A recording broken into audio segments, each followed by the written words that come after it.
Assalamualaikum warahmatullahi wabarakatuh. Perkenalkan, nama saya Muhammad Rojo Kardiansyah. Saya dari kelas 04 PLP 017.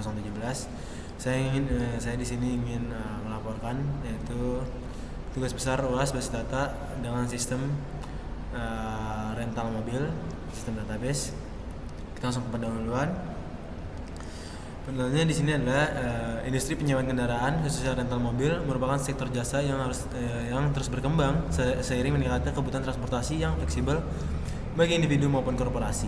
Proses bisnis rental mobil melibatkan banyak entitas yang saling berrelasi.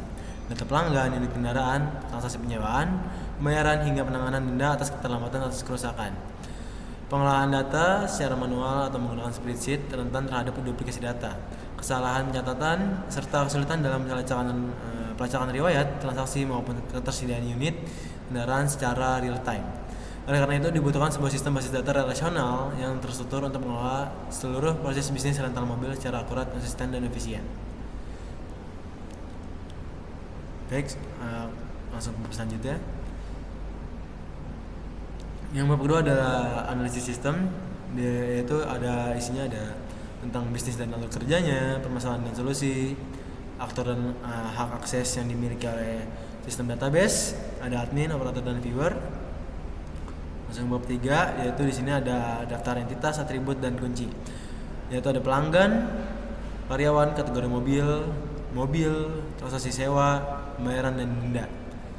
Ada 7 tabel, relationship, kardinalitas, dan partisipasi, yaitu ke pelanggan, transaksi sewa, one to none.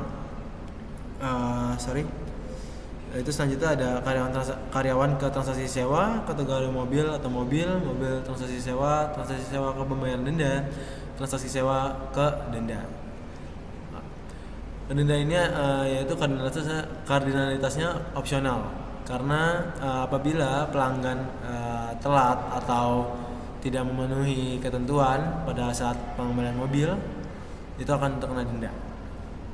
Baik, ada bab 4 normalisasi. Di sini ada data mentah awal yang mencakup transaksi seperti formulir manual rental. Ada first normal form. Di sini ada tindakan yaitu menghilangkan grup atribut berulang. Pembayaran dan denda yang awalnya berupa kolom berulang dipecah menjadi baris per baris yang terpisah, masing-masing dengan ID transaksi sebagai penghubung. Hasilnya tidak ada lagi multi value dalam satu sel. Tabel transaksi mentah dipecah menjadi transaksi sewa, pembayaran, dan denda. Namun atribut pelanggan, karyawan, mobil, dan kategori masih menempel dalam tabel transaksi. Anomali yang masih ada yaitu update anomali jika nomor HP pelanggan berubah. Harus diupdate di setiap baris transaksi pelanggan tersebut. Jadi jika ada pelanggan dan nomor HP-nya berubah, kita harus manually update nomor HP-nya manual. Yaitu ada second normal form, tindakan memastikan setiap atribut non-key bergantung penuh fully functional dependency pada keseluruhan primary key, bukan hanya sebagian. Karena primary key table transaksi bersifat single atribut. Syarat second normal form ini secara teknis otomatis terpenuhi pada table transaksi, namun secara konseptual atribut yang sebenarnya bergantung pada entitas lain. Contoh entitasnya yaitu ada nama pelanggan, NIK, dan alamat. Bergantung pada pelanggan, bukan pada transaksi. Dipisahkan ke tabel pelanggan tersendiri. Hasil entitas pelanggan, karyawan mobil, dan kategori mobil pada tabel dipisah menjadi tabel independen. Masing-masing dihubungkan melalui foreign key ke transaksi sewa atau mobil. Anomali yang dihilangkan yaitu partisial dependensi anomalinya. Atribut pelanggan tidak lagi terikat atau berulang pada setiap transaksi. Yang ketiga, third normal form, tindakan menghilangkan transitive dependency atribut non-key yang bergantung pada atribut non-key lainnya, bukan langsung pada primary key. Identifikasi pada tabel mobil atribut harian berpotensi disimpan langsung, yaitu menyebabkan transitive dependency tarif harian bergantung pada nama kategori dan nama kategori bergantung pada tabel ID mobil, bukan langsung pada tabel ID mobilnya, maka tarif harian dipindahkan ke tabel kategori mobil sebagai foreign key. Hasil akhir dari third normal form yaitu setiap atribut non-key pada seluruh 7 tabel bergantung secara langsung dan utuhnya hanya pada primary key tabel sendiri. Tidak ada redundansi data kategori atau tarif yang berulang di setiap baris mobil. Anomali yang dihilangkan yaitu ada transitive dependency, anomali perubahan tarif kategori cukup dilakukan satu kali di kategori mobil, otomatis berlaku untuk semua mobil dalam kategori tersebut. Di sini ada diagram ERD-nya. Kurang lebih seperti ini kode-kodenya.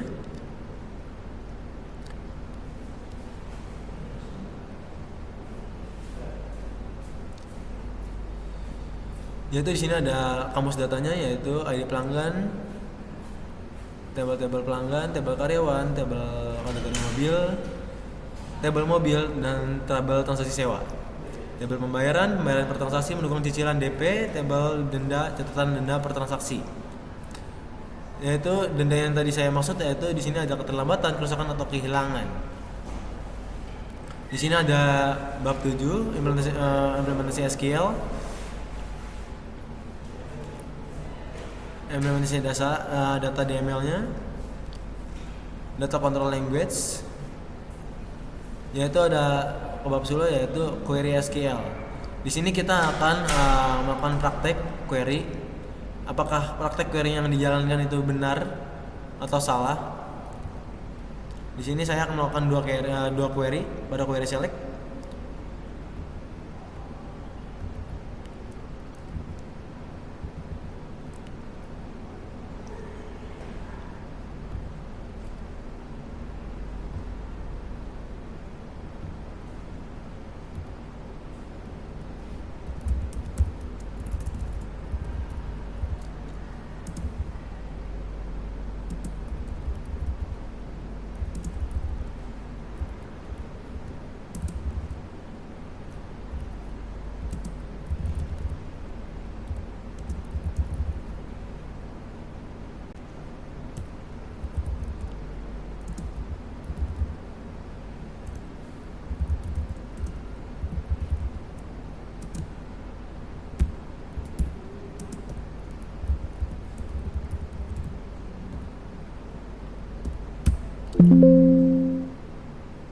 Maaf, data belum di database-nya.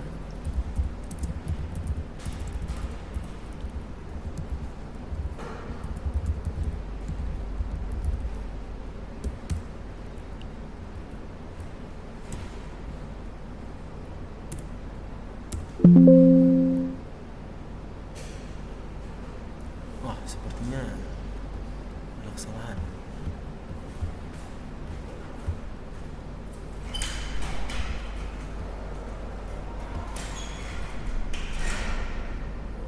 Baik, saya blok aja biar mempermudah. Baik, di sini ada jadi tampil ya dari query select-nya, yaitu sekarang query yang kedua.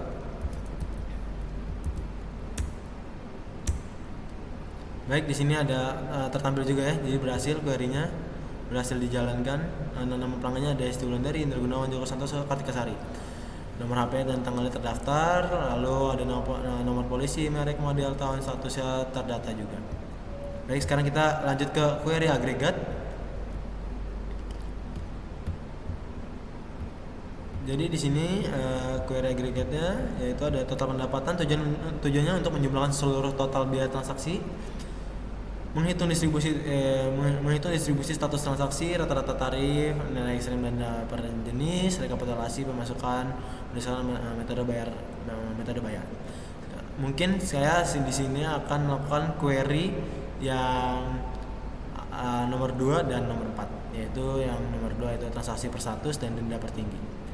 Yaitu sekarang nomor 2-nya kita lihat.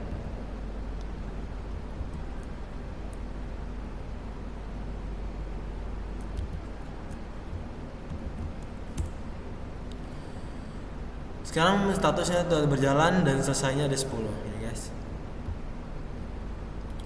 Lalu sekarang kita akan lanjut ke query nomor 4. Baik, nyata query nomor 4 itu tertampil jika keterlambatan denda tertinggi yaitu di sekitar 1.500.000 dan denda terendah ada di 1 juta, kerusakan 5 juta dan denda terendah 1,8 juta, kehilangan 1 juta, denda terendah 750.000. Baik, sekarang kita lanjut ke query join-nya. Di sini ada query join yang pertama ada detail transaksi lengkap, inner join pelanggan dan mobil transaksi, Transaksi karyawan kategori enter join 3 table sekaligus. Transaksi beserta denda left join atau transaksi tanpa denda tetap tampil. Seluruh mobil beserta transaksinya nomor 4, nomor 5 total belanja per pelanggan. Oke, di sini kita akan melakukan praktek untuk nomor 2 dan 5.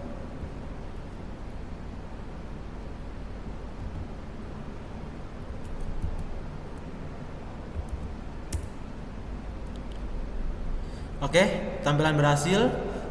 Di sini ada ID transaksi, nama karyawan, kategori, total dan total biayanya.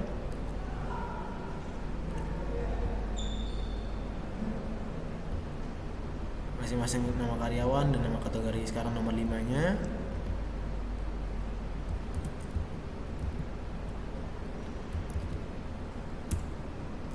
Baik, berhasil. Di sini ada nama pelanggan, jumlah transaksi dan total belanja. Diduga di sini tidak ada kesalahan ya. Kesalahannya hanya yang pertama tadi karena saya sendiri lupa memasukkan atau menggunakan database-nya. Sekarang kita akan lanjut ke SQL function-nya, yaitu ada info kontak huruf kapital, concat, tujuannya concat plus upper untuk format tampilan. Yang kedua ada format tanggal Indonesia, format untuk tanggal-tanggal bulan dan tahunnya, status pengambilan kondisional, transaksi per bulan 2025 untuk rekap bulanan, email perusahaan otomatis untuk generate email. Mungkin di sini kita tertarik untuk mencoba atau mempraktekkan yaitu nomor 3 dan nomor 5 karena untuk logika bertingkat dan email perusahaan otomatis gimana generate-nya. Baik, kita mulai.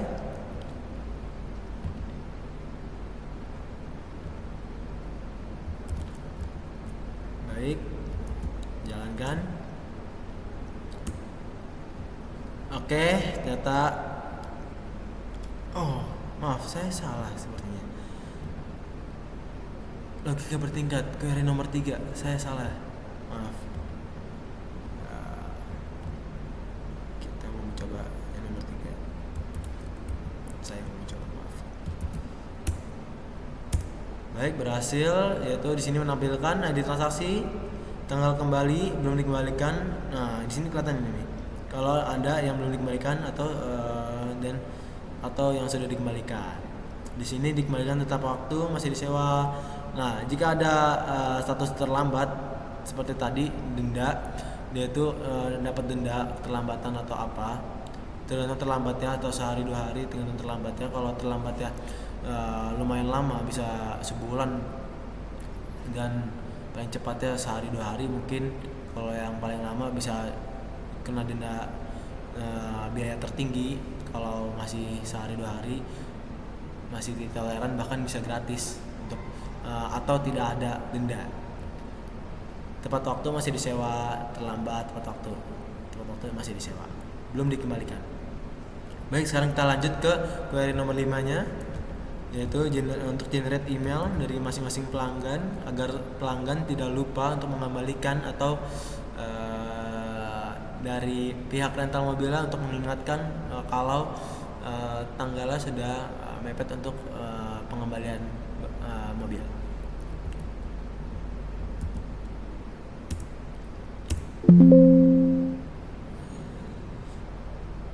Wah, seperti ada kesalahan.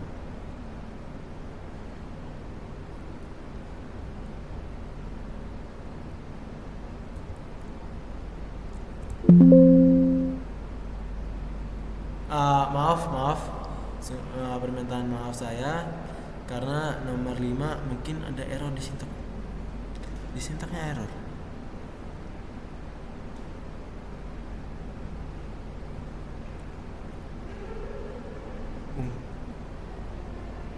Masalah server. Baik, kita lanjut aja. Kita mungkin coba yang nomor 4 ya, query-nya ya. Ada yang kurang. Bentar. Kita coba lagi. Saya masih penasaran. Apakah ada spasi?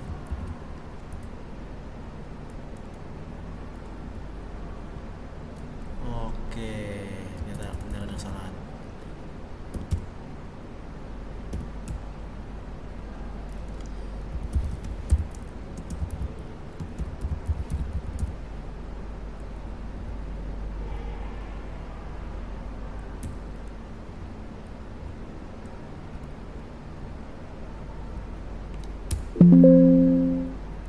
Ternyata masih ada kesalahan.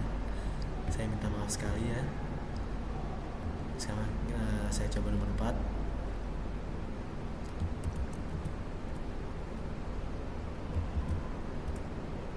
Baik, nomor 4 berhasil, yaitu jumlah transaksi per bulan.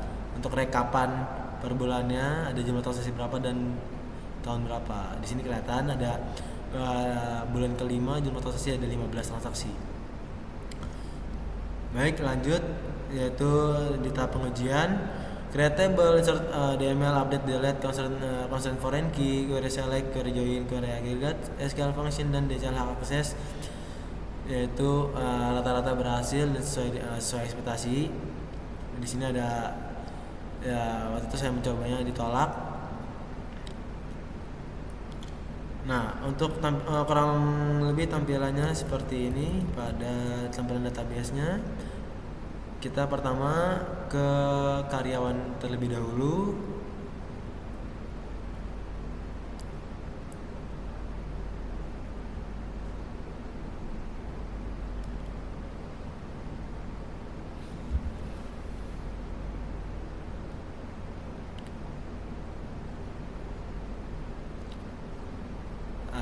Sepertinya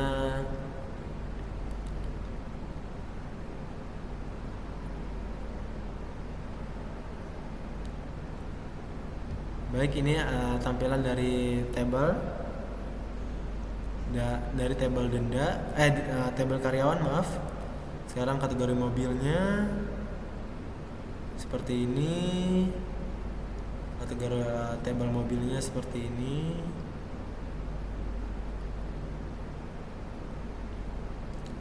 Pelanggan,